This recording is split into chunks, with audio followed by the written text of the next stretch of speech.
सत्संगियों के लिए महापुरुषों ने समय समय पर अनेक प्रकार की वाणी रची। वाणी एक प्रकार की नहीं, 4 प्रकार की होती है। रोचक, भयानक, चेतावनी और यथार्थ। भयानक डराने वाली होती है, जीव को डर दिखाए जाते हैं कि अगर तुम अच्छा नहीं करोगे, पाप कर्म करोगे, तुम्हें भोगने पड़ेंगे, तकलीफ होगी। और फिर संसार का नियम है, कर्म करना ज़रूरी है। कर्मबंदी संसार है, कर्म के गुलाम है, कर्म सबको करना पड़ता है। 84 लाख योनि में जितने जीव हैं, कोई भी ऐसा नहीं है जिसको कर्म ना करना होता हो। लेकिन उनको कर्म की पहचान नहीं है कि वो कर्म करते हैं वो बुरा है, भला है, पाप कर्म है, धर्म कर्म है, परिणाम क्या होगा। इंसान एक ऐसा जीव है 84 लाख की योनि में जिसको सब पता है कि मैं बुरा करता हूँ, पाप कर्म करता हूँ, धर्म कर्म करता हूँ, पुण्य कर्म करता हूँ या परोपकार के कर्म करता हूँ। जैसे भी वो कर्म करता है उसको पता है कि कर्म करूँगा वैसा परिणाम भी मिलेगा। लेकिन जो अपने कर्म की पहचान नहीं करता वो अच्छे कर्म को छोड़ के बुरे कर्म में पड़ जाता है। परंतु उसके लिए भी मालिक ने, राधा स्वामी दयाल ने प्रबंध किया है कि जो जीव भटक जाता है, रास्ते से भूल जाता है, उसको चेतावनी दिलाने के लिए अनेक वाणियाँ रची, उपदेश दिए गए, संतों को भेजा गया और उनको याद दिलाई गई। इसलिए बार बार कहते हैं ना, गाने वाले कहते हैं, सुना करो गौर से, कहते हैं कि सतगुरु के दरबार में जाइए बारंबार, भूली वस्तु लखा दें सतगुरु बड़े दाता। भूली हुई वस्तु है क्या? कोई घर का सामान, चीज़ नहीं भूले हुए हम, उनको तो बहुत याद रखते हैं, सब चीज़ों को याद रखते हैं। खाना पीना कभी नहीं भूलते, नहाना धोना कभी नहीं भूलते, नित्य कर्म जो करते हैं सब करते हैं। लेकिन एक चीज़ ज़रूर भूल जाते हैं, प्रभु को याद नहीं करते। अच्छे काम के लिए विद्यालय बने हैं, प्रचार बहुत होता है कि बुरे काम ना करो, पाप कर्म ना करो, धर्म के कार्य करो, प्रभु की भक्ति करो, अच्छे काम करो। लेकिन उस और मन नहीं लगता। क्यों नहीं लगता? कि मन काल का गुलाम है। काल ने अपना एजेंट इंसान के अंदर छोड़ रखा है कि इसको सही रास्ते नहीं जाने देना। कि जिस वक्त दुनिया की रचना की गई और काल पुरुष ने सत्य पुरुष की भक्ति करके उनसे जो वरदान मांगा, उस वरदान में ये एक वरदान था कि इस जीव को अपना पिछला जन्म याद ना रहे। किसी को याद नहीं है कौन क्या करके आया। दूसरा प्रण ये था कि इस जीव को किसी योनि में भेज दो, उसी में खुश रहेगी। नंबर 3, संत किसी जीव को बुला के नामदान ना दें। और चौथी चीज़ ये थी कि संत अपनी रिद्धि सिद्धि ना दिखाएं किसी को। इसलिए संत कभी रिद्धि सिद्धि नहीं दिखाते, किसी का काम करते हैं, काम करके कहते हैं मैंने किया ही नहीं। तो संत इस चीज़ का उपदेश भी करते हैं कि कर्म करो, अकर्म रहो, अकर्म रहो। मतलब कर्म करके भी तुम उस कर्म को मन ना दो। अगर तुमने मन दे दिया तो भूल है। इसलिए वो वाणी जो कही गई थी, मैंने बात तो बताई थी कि रोचक इंसान को लगाती है उस चीज़ ने कि अच्छा ऐसा करने से मन में उमंग उठती है। भयानक है, उससे डर लगता है कि अच्छा ये कष्ट भोगने पड़ेंगे, नरकों में जाना पड़ेगा, ये इस जीव के लिए बहुत बुरा होगा। अगर चेतावनी है तो उसको कहते हैं कि भाई तुम भूली बात है, जो तू जिस काम के निमित्त संसार में आया था वो काम कर। लेकिन उस भूली हुई वस्तु को संत लखा देते हैं। अब संतों की बात सुनता कौन है? हम स्वार्थ के, लोभ के, लालच के गुलाम हैं। जहाँ हमारा स्वार्थ पूरा होता है वहाँ हमारा कोई कुछ भी करवा लो, हम वहीं जाके मत्थे रगड़ने शुरू कर देंगे। जिससे सारा सब कुछ बना उसको भुला देते हैं, जिससे सब कुछ मिला है भुला देते हैं। जैसे मुझे सतगुरु मिला, जीवन बदल दिया, सारा सब कुछ बदल दिया। लेकिन आज अगर मैं सतगुरु को भुला देता हूँ तो मेरे से ज़्यादा बुरा और नमक हराम कौन होगा? अगर लाखों जन्म भी मिले तो भी मैं तो सतगुरु का ऋणी रहूँगा। जिसने बुरे रास्ते से उठा के ऐसा रास्ता दिखा दिया कि जिस रास्ते पे चल के इंसान का जीवन सफल होता है, वो काम है जिस उद्देश्य के लिए हम आए थे। वो भूली हुई वस्तु सतगुरु लखाता है। लेकिन जो माया के गुलाम हैं, दुनिया के पदार्थों के जो लालची हैं, उनको भक्ति से कोई सरोकार नहीं है, उनको सतगुरु से कोई प्यार नहीं है, उनको नाम भक्ति को वो नहीं जानते हैं। वो इसे जीव की परवाह नहीं करते, मैं क्यों आया था, क्या करना था, दुनिया में क्यों आया था, किस उद्देश्य से आए थे। इसी को जीवन मानते हो आप? नहाना धोना खाना पीना ऐश करना जीवन मानते हो? सब करते हैं इसको। तो जिसको कपड़े नहीं मिलते उनको ज़रूरत ही नहीं है। पक्षी कोई कपड़े नहीं पहनते, तुम सुंदर सुंदर पहनते हो। तुम स्नान करते हो, उनको स्नान करने की ज़रूरत नहीं। कुदरत जब बरसात करती है स्नान अपने आप हो जाता है। नहीं जोड़ तालाब में जाके भी स्नान कर लेंगे, कोई नई बात नहीं है। तुम में और उनमें फ़र्क क्या है? इंसान तो एक बहुत अच्छा चोला था जो परमात्मा के बाद में दूसरा किसी जीव के लिए नहीं है। तुलसी साहब ने लिखा है, 9 लाख जल के जीव हैं, 10 लाख पखेरु जान, 11 कीट भृंग है, स्थावर 20 बखान, 30 लाख पशु योनि है, 4 लाख नर होई, तुलसी इनमें राम भजे धन है सोई। वो जीव धन्य है जो परमात्मा को भजता है। नहीं तो जीवन लिया ना लिया, पैदा हुए ना पैदा हुए, क्या बात है। लेकिन सतगुरु की शरण में गए, उन्होंने ज्ञान का गुटका दिया और उसको पाके हमें समझ आ गई कि हाँ, संसार के कार्य हमें करने हैं, इनकी जिनके साथ हमारे रिश्ते हैं निभाने हैं, हमारी जो भी कर्तव्य बनते हैं उनको पूरा करना है। क्योंकि जीव किसी न किसी रूप में किसी न किसी का कर्जदार है, तो किसी से लेनदार भी है, किसी को देता है तो किसी से लेता भी है। कोई भाई बन के इससे कर्जा लेता है, कोई बेटा बन के ले लेता है, कोई धी बन के ले लेती है, कोई जमाई बन के ले लेता है, कोई रिश्तेदार बन के, कोई दोस्त मित्र बन के उससे अपना पूरा कर लेता है। लेकिन है ये मानते नहीं है, शिकायत ज़रूर करते हैं। जब हो जाता है फिर कहते हैं मैंने ऐसा नहीं किया। हमें याद ही नहीं है हमने क्या किया है। 4 दिन पहले की बात हमें याद नहीं हमने क्या किया था। पिछले जन्मों की याद कैसे रखोगे? 84 का मुसाफिर है ये जीव। 84 लाख योनि में धक्के खा के, गंदी मंदी योनि भोग के, बड़े शुभ कर्मों के कारण इंसान का चोला मिला। उससे भी हमें कोई पुण्य कार्य किए होंगे तो हमें संतों का संग मिला।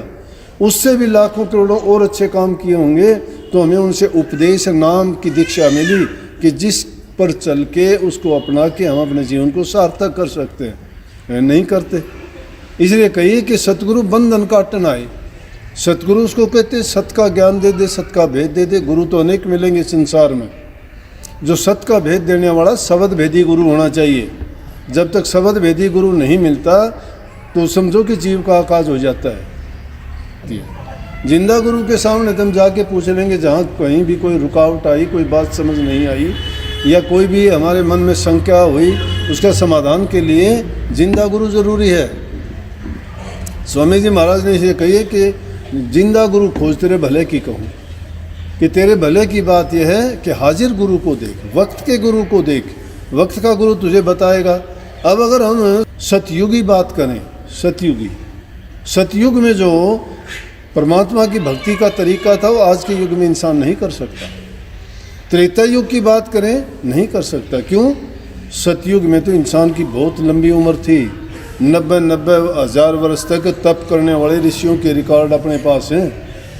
लेकिन तपधारियों ने तप किया, तप के बल से उनको कुछ नहीं मिला। उन्होंने तप करने के बाद में भी उनकी क्रिया भंग होगी। नारद की क्रिया भंग हुई, बंदर का मुंह बना। पराशर ऋषि की क्रिया भंग हुई, अपनी लड़की के साथ जिना करना पड़ गया। वशिष्ठ जी के साथ क्या हुई? दुर्वासा ऋषि की देख लो, कितने जबान पर शराब रखा रहता था। 80 90 हज़ार वर्ष तक तप करने। संतों का एक का भी बता दो, दादू का, पलटू का, कबीर का, रविदास का, पीपा का, किसी नानक साहब का, किसी संत का भी आप बताओ कि उनकी करनी में भंग आया हो। चाहे उनको जेलों में ठूंस दिया गया, बड़ी से बड़ी सज़ा दी गई, हाथी के पाँव के नीचे कुचला गया, जेलों में जंजीरों में बांध के दरिया में बहा दिए गए, लेकिन उफ और आ भी नहीं की उन्होंने। क्यों नहीं की? उनको पता था कि जो अज्ञानी इंसान है, जो अज्ञान है या काल है, वो अपना काम करता है, वो लड़खड़ाए नहीं, घबराए नहीं। उनको अब तब भी यही प्रेम रहा कि उनको फिर भी यही रही कि मेरे मालिक को ये मंजूर है तो यही होने दो, मैं उसके काम में दखल नहीं दूंगा। हम तो थोड़ा कांटा चुभता है तो शिकायत। अरे होनी तो होके रहे, अनहोनी ना हो। तुलसी मन मैदान में तान बिछोना सो। जो होने वाली चीज़ है कौन रोक पाया? किसी से रुकी नहीं। कर्म गति टारी नाई टरे, कर्म गति टालने से नहीं टलती है। कित फंदा कित पारदी कित मृग चरे, कि धरती का तोड़ा हो गया फंदे मान गिरे। वशिष्ठ से महासुर ज्ञानी लिख लिख लगन धरे, सिया हरण मरण दशरथ का बन बन राम फिरे। क्यों? कर्म गति टारी नाट। कर्म गति टालने से नहीं टलती, लेकिन ये ना सोचना नहीं होता। संतों का शब्द हर काल में हर समय में सार्थक है। जो नाम भक्ति करता है उससे कर्म धुलते हैं, कटते हैं। जब रोग बीमारी तकलीफ है तो उसका इलाज भी है। जीव के कर्म काटने के लिए शब्द की कमाई है, और सूरज शब्द का भेदी गुरु जब मिल जाता है तो उसके कर्म काट देता है, इसी जन्म में काट देता है। इसीलिए संतों ने तो ये कही है कि जीवत समझो जीवत बुझो जीवत मुक्ति निवासा, मोए मुक्ति बतावे गुरुआ झूठा दे विश्वासा। लेकिन उसकी खोज के लिए आदमी को सिर धड़की बाजी लगानी पड़ती है। सिर धड़की बाजी लगाना जानते हो? कि आदमी मौत की परवाह नहीं करता, हथेली पर जान लेके चलते हैं जब मिलता है। क्यों? कि जिन्होंने खोज की, जिन्होंने उसको ढूंढने का प्रयास किया, उनको गहरे पानी में उतरना पड़ा। किनारे पे मोती नहीं होते। समुद्र की गहराई में जो जाते हैं, जिनको मरने की परवाह नहीं होती, वही मोती को खोज के लेके आते हैं। और संतों की भक्ति तो ऐसी है कि ऊंचा तरवर गगन फल बिरला पंछी खा, उस फल को तो वो चखेंगे जो जीवित ही मर जाए। जीवित मर जाने का मतलब यह है कि इंसान को सुख दुख, बुरा भला, पाप पुण्य, धर्म कर्म सब उसके लिए बराबर हो जाता है। वो ना दुख में घबराता है, ना सुख में खुशी मनाता है, ना किसी भी हालात में विचलित नहीं होता। तो संतों का ज्ञान कहाँ मिलेगा? संतों का ज्ञान कौन लेना चाहता है? थोड़ा लालच दिया, हम तो अपने माँ बाप को बदल लेते हैं, अपनी निष्ठा बदलते देर ही नहीं करते, भुला देते हैं एहसानों को कि इसने मेरे ऊपर क्या एहसान किया था। जानवर भी जानता है जो जिस पर एहसान करता है, लेकिन ये इंसान है इतना एहसान फरोमोश है, ये जो उस पर एहसान करता है ये उसी को मारता है। कौन सा धर्म कर्म है, कौन सी मर्यादाएं हैं, कौन सा नियम है ये? क्या इंसान को इतनी समझ और ज्ञान भी नहीं है? आपाधापी के इस युग में इंसान ने तो माँ बाप के, भाई भाई के, सबके रिश्ते तोड़ दिए। इसलिए संतों ने कहा ये बंधन है, अपने स्वार्थ के साथी हैं। और स्वामी जी महाराज ने उन बंधनों के बारे में कितना लिखा। वो तो कहते हैं कि बंधे तुम गहरे बंधन आन, पहला बंधन पढ़िया दे का, दूसर तिरिया जान, तीसर बंधन पुत्र विचारो, चौथा नाती मान, नाती के कई नाती हों फिर कहो रहा कौन ठिकान, चोलड़ पचलड़ सतलड़ रसरी बांध लिया उन गए करतान, कैसे छूटन होए तुम्हारा गाडे खुट्टे गड़े निधान, मरे बिना तुम छूटो नहीं, जीते जी तुम सुनो न कान। जीते जी कानों से नहीं सुनते हो, मरने के बाद सुनते हो। अंत टाइम आ जाता है, फिर कहते हो कि परमात्मा मन संभाल। परमात्मा कैसे संभालेगा? जब याद करना था जब तूने नहीं किया, और अब उसको याद करता है तो तेरी क्या संभाल करे? संभाल उसी की होता है जब वक्त पे उसको याद करता है। जिन्होंने सेवा की, प्रेम की, वही भक्ति के रास्ते पर चले।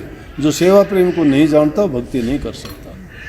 यहाँ इज्जत मान की ज़रूरत नहीं, इसलिए संतों ने सर्वप्रथम कहा कि अपने आप को सेवा में लगाओ। अपने को छोटा, दीन, हीन, गरीब, निर्मल मानो, निर्बल। और जो भी कोई काम करो तो काम करो, सुनी होगी ना कि नेकी कर दरिया में डाल, डू गुड एंड फॉरगेट। किसी का भला करके ऐसा ना जताओ मैंने ये कर दिया, नहीं कर दिया, कर दिया, भूल जाओ उसको। अगर याद रखोगे तो भी गलत है। अगर कोई मत कहता हूँ कोई बुरी आदत छोड़ता है, रहा के कहता है जी मेरे को शराब छोड़े 3 महीने हो गए, मैं बोला कर नहीं छुट्टी है। 3 महीने गिनती करता है तो रोज़ाना याद करता है उसको। परमात्मा को भी याद नहीं करता, शराब को अब भी याद करता है। जब छोड़ ही दी तो उसको याद क्या गिनती है उसकी? बोलो। उसको याद करते हो तो वो तुम्हें अब भी याद है, दिमाग में वही बैठी है, अभी निकली नहीं है। जब दिमाग से निकल जाएगी उस दिन समझो कि भक्ति के मार्ग पर आप चल पड़े हो और आपके लिए अच्छा है। तो ये सत्संग का टाइम होता है। मैंने तो कहा था छूट के लिए आपके लिए पूछ लो, आपने किन पूछा को नहीं। मेरे मन में आया, आप कह दिया। आपको अच्छा लगे तो मान लेना, ना अच्छा लगे ना मानियो। लेकिन फ़ायदा होगा मानने में, नुकसान होगा ना मानने में। मेरे दुकान में तो यो ही माल से आओगे तो यो ही मिलेगा, कद्दे ले लियो, समझ गए ना। तो सबको आशीर्वाद, मालिक आपको खुशी दे, शांति दे, भक्ति के रास्ते में आपको चलाए और सफलता दे। जीवन आपका सुखी हो, अच्छे विचार हों और सुखी से जीवन यापन हो। सबको